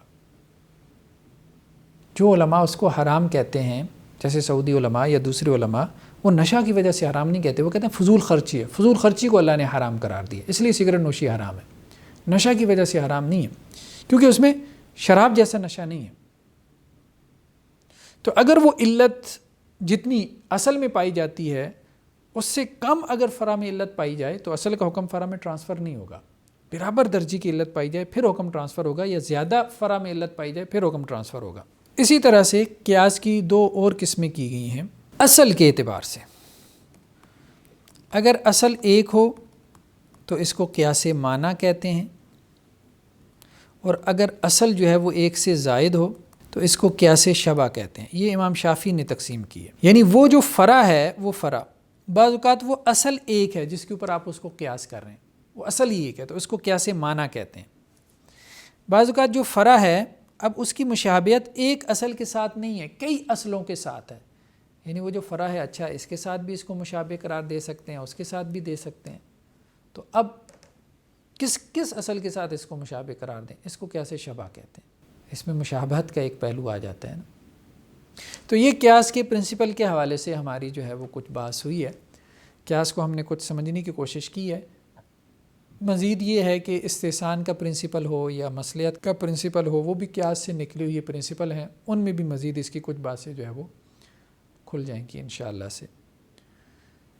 تو نیکسٹ لیکچر میں انشاءاللہ سے ملاقات کرتے ہیں۔ سبحانک اللہم و بحمدک، نشہد ان لا الہ الا انت، نستغفرک و نتوب الیک۔